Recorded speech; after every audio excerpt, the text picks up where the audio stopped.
Hai, selamat datang kembali bersama kami di Alur Cerita Seram. Nah, buat kalian jangan di-skip, ditonton sampai habis. Jangan lupa subscribe, like, dan juga komen. Selamat menyaksikan.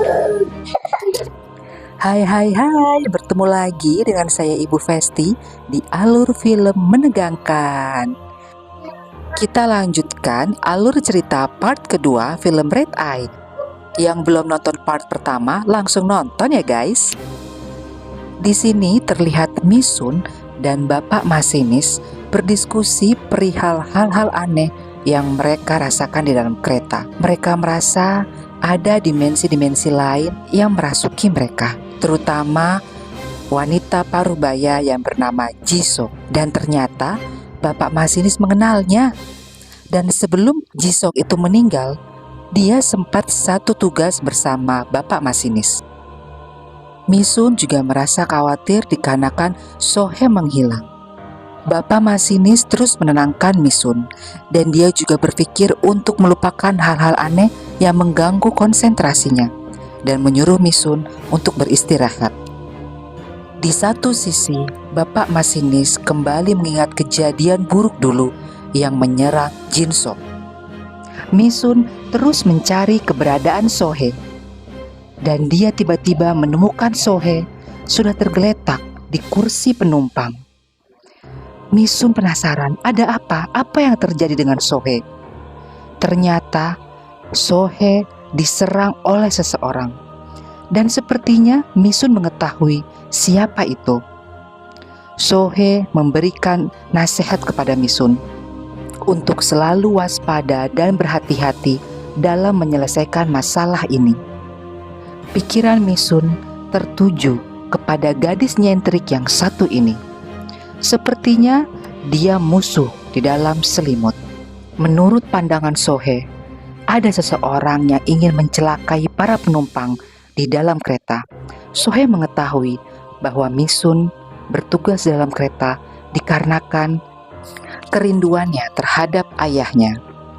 Dan Sohee juga memberikan pesan untuk mengirimkan orang-orang jahat itu ke tempat yang hangat. Maksudnya, mari kita lanjutkan supaya nggak penasaran. Misun merasa sedih dikarenakan nyawa Sohee tidak tertolong. Akhirnya Misun bertemu dengan gadis nyentrik yang telah menyakiti Sohee.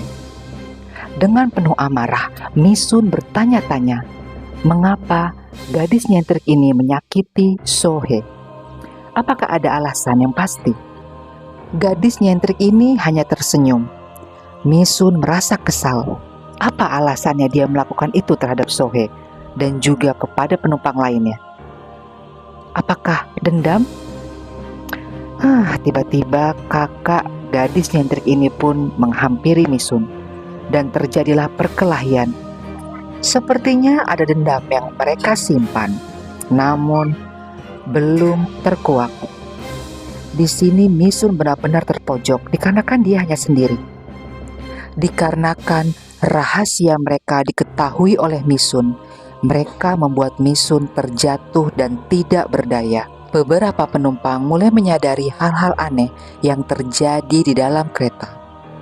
Ditambah lagi, kereta yang berhenti namun tidak melambat, malah melaju semakin cepat. Bapak Masinis dan juga senior Misun merasa bertanya-tanya apa yang terjadi. Kenapa kereta tidak berhenti? Dan ditakutkan akan terjadi kecelakaan kereta kembali. Bapak Masinis juga menyuruh senior Misun untuk mengevakuasi para penumpang ke bagian belakang. Laju kereta semakin cepat dan suasana semakin menegangkan. Banyak para penumpang yang bertanya-tanya, kenapa mereka harus dievakuasi ke bagian belakang? Apa yang telah terjadi? Namun senior Misun tidak bisa menjelaskan semuanya, dikarenakan dia pun juga bertanya-tanya, ada apa ini? Di saat Misun dalam posisi pingsan, Misun seperti mengingat kembali sosok ayahnya. Ayahnya yang dulu tidak pulang. Ada satu pesan yang diberikan ayahnya kepada Misun, bahwa mereka sudah mati. Siapakah mereka itu?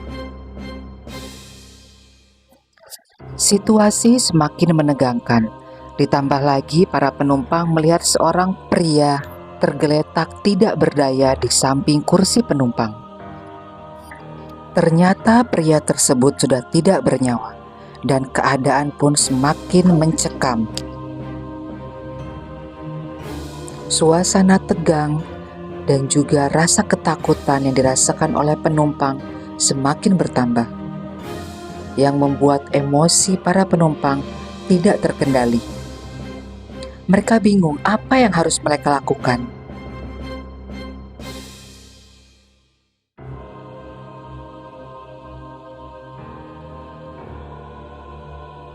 Misun dan bapak masinis mulai mengerti dan mulai merasakan bahwa kereta hantu sudah mulai menampakkan dirinya.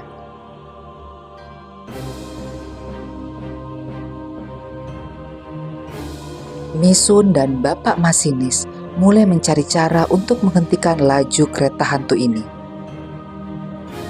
Namun, di tengah-tengah perbincangan mereka, Misun merasakan ada sesuatu hal yang aneh menyentuh kakinya. Tuh, udah lihat ya ada apaan? Ada setan Jin Sok. Ya, dia ingin merasuki Misun. Namun di sini bapak masinis menghentikan niat Jin Sok untuk merasuki Misun. Bapak masinis mengungkapkan penyesalannya dikarenakan dia tidak bisa membantu Jin Sok di saat dia disandra oleh salah satu penumpang pada kejadian kecelakaan kereta dulu. Suasana semakin mencekam dan semakin terlihat siapakah mereka yang dimaksud telah mati itu.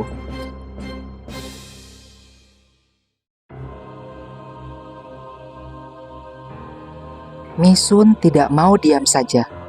Di tengah-tengah badannya yang begitu lemah, dia ingin mengungkapkan kebenaran yang ada. Namun Misun tetap tidak berdaya.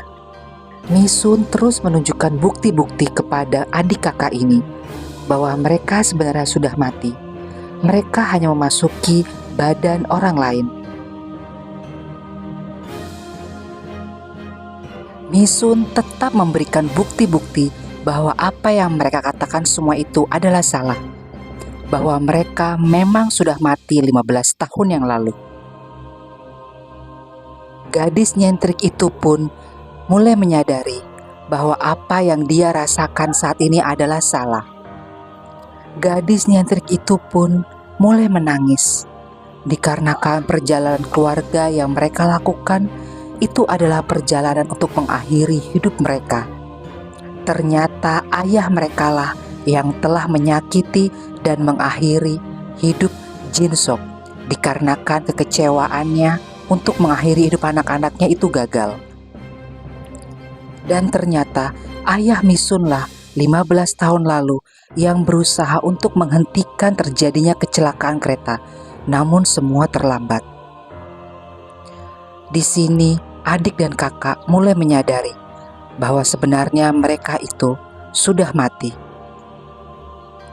Dan keinginan mereka untuk ke pantai, namun semua terlambat, semua hanyalah mimpi. Air mata tidak dapat terbendung.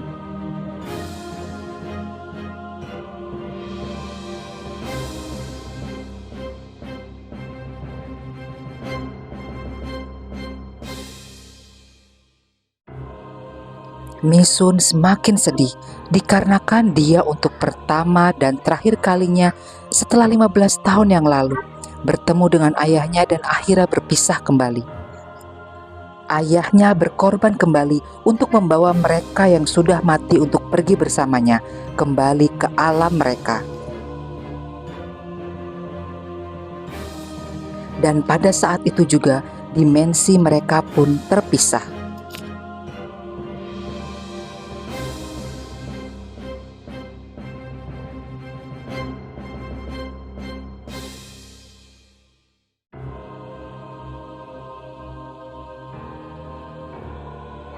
Mereka merasakan kehilangan kedua kalinya, sama seperti 15 tahun lalu saat terjadinya kecelakaan kereta.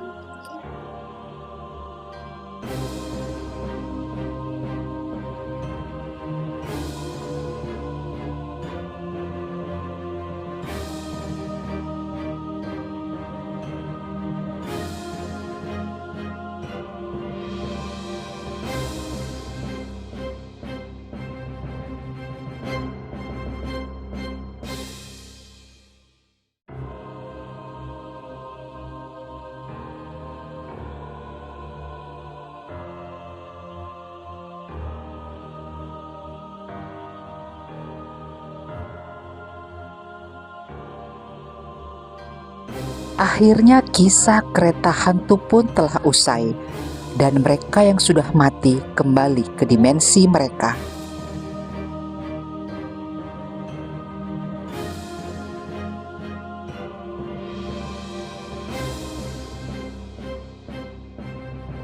Kisah kereta hantu baru pun telah dimulai. Apakah mereka akan selamat atau mereka akan dibawa ke dimensi mereka yang sudah mati? Kita tunggu saja kisah kereta hantu berikutnya. Kepada para penumpang, selamat menikmati perjalanan. Tuh kan teman-teman, seru kan ceritanya? Hati-hati, jangan sampai naik kereta hantu. Jangan lupa subscribe, like, dan juga komen. Kalau nggak subscribe, nanti kalian bisa naik kereta hantu. Dadah!